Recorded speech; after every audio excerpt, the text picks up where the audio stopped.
Hey there friends, I'm Alec the Herbalist, and today I'm going to teach you, well, how to cook up some of the stuff I've been foraging.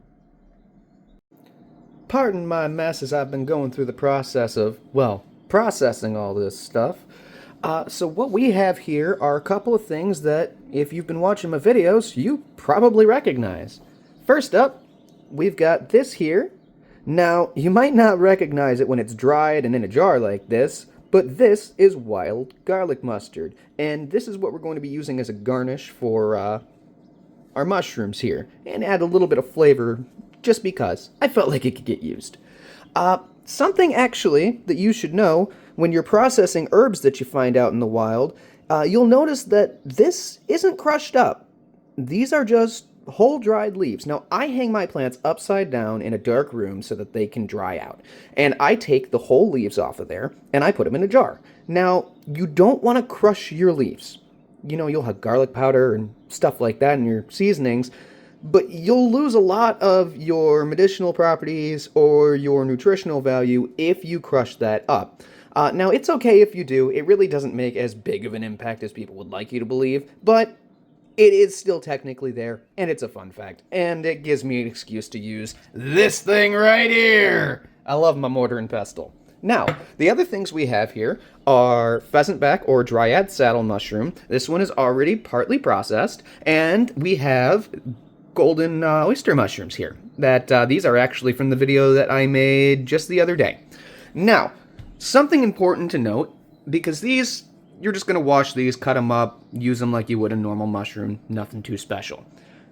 The Dryad saddle, on the other hand, has a couple of things that you're going to want to do before you actually get into cooking it. So, first things first, you want to get that scaly top part off of there. This sort of rind deal is awful to try and eat. Just take my word for it. You can, but I wouldn't. So, you're just going to take these, and I'm going to toss them off camera into the garbage.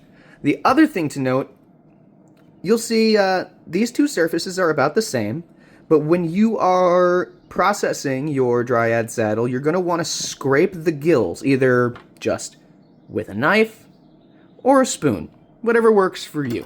But that'll make it much more palatable as well, and you just take the fleshy bits, toss them in your frying pan or whatever you're cooking them in, and go from there. So, we're going to go ahead and take a second to process these, and you'll see what it looks like after I get done.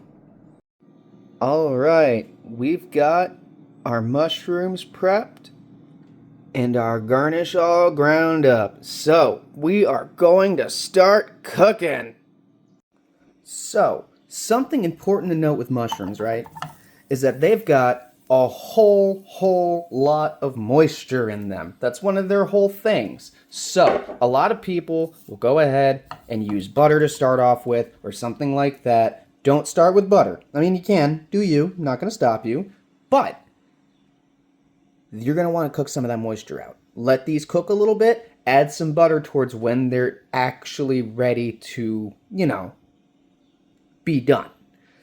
You're going to be a lot happier that way, less chance of burning the butter, things like that. But as long as we're cooking up some Dryad saddle, how about I tell you something about it? So there's not too much crazy going on with Dryad saddle mushrooms. They like to decay decadus trees. They have a white spore print.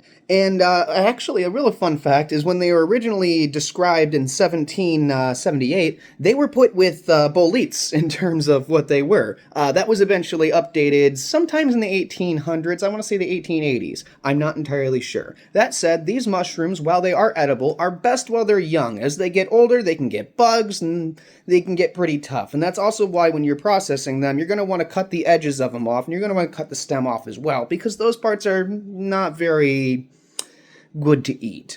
Other than that, something else that's cool is they can actually be used to make paper. So if you're ever out of means to write.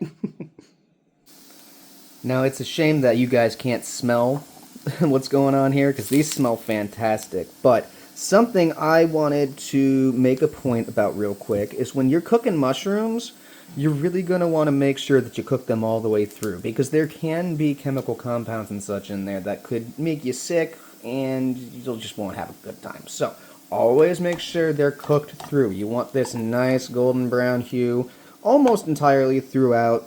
I mean, it doesn't cook up quite like meat, so you're not going to get that middle portion there perfectly done. But just let it sit for a bit, be patient, cook it up, get a nice crisp going on either side there, and just make sure you heat it all the way through and that such. Alright, our Dryad saddles are done, and now we've got our golden oysters in the pan. So, let me go ahead and tell you a little something about them. So, there's a little bit more going on with golden oyster than there was with Dryad saddle. Firstly, these little guys have a whole lot of B vitamins in them. They're also a really, really good source of antioxidants, so they're pretty good for you. There's a good chance that they could actually lower the risk of heart disease, and there's good studies showing that they could also lower blood sugar as well. They're extremely easy to cultivate, which is actually kind of why it's in the United States. See, allegedly, the first reported sighting of golden oysters out in the wild here in the U.S. Occurred in 2012. They're actually native to Asian regions, think like China, Japan, parts of Russia, and they just took to it here. They are also mushrooms that decay. They like their hardwoods, think things like elms, oaks, etc. I've actually grown these myself. I've grown pink oysters, I've grown blue oysters, and I actually think my next box of substrate is for golden oyster, but maybe I won't have to grow those now. But, yeah, a little bit more going on than the Dryad saddle, and in my opinion, a little bit of a better taste. They both taste fantastic, don't get me wrong, but there's something about oysters that just absolutely gets me. I love them. Now see, this is what I mean by high moisture content. I haven't added anything to this. That's all moisture that was in these mushrooms that it's just going to have to sizzle and boil away until I can add in anything I'm adding. Butter, the garnish, and nothing wrong with that, but this is why I said you're going to want to hold off before adding butter and stuff like that. Also, a fun fact, when you're cooking with mushrooms, their moisture content here, suffice it to say, they're very absorbent, and they will absolutely absorb the flavor out of whatever you're trying to cook with them. Alright everyone, here are our cooked mushrooms. And what I didn't have room to cook in the pan, it's going right here in the dehydrator. And those are going to be saved for later.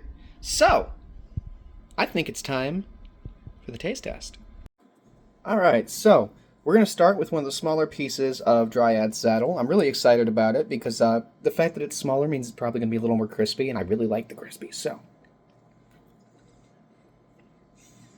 Still a bit soft, actually. A little chewy, which that can happen with these. But the flavor is fantastic. The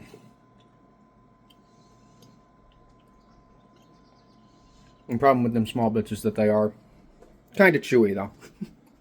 So, let's go ahead and move on to one I'm most excited for here. Let me get this one. These are still a little warm. Burns a little bit. Here it is. Golden oyster. Oh my goodness. They've got such a better flavor. I mean, I don't mean to talk down about the Dryad saddle. They're both very good, but oh. The golden oyster is so good. And the fact that I found it out in the wild, wildcraft stuff just hits a little different if you ask me. But what do I know? Anyways, thanks for joining me on this little adventure. I hope that maybe you learned something, and maybe seeing me eat a little bit of what I found out in the wild will make you a little less nervous about eating what you find out in the wild. But remember, never munch on a hunch. Do not eat anything you find unless you know what it is. And if you can't correctly identify it, you're not even remotely sure, and not even like you're just only a little bit unsure, don't try it. Check your sources. Make sure you know what you're getting into, because you do not want to get sick. Take it easy.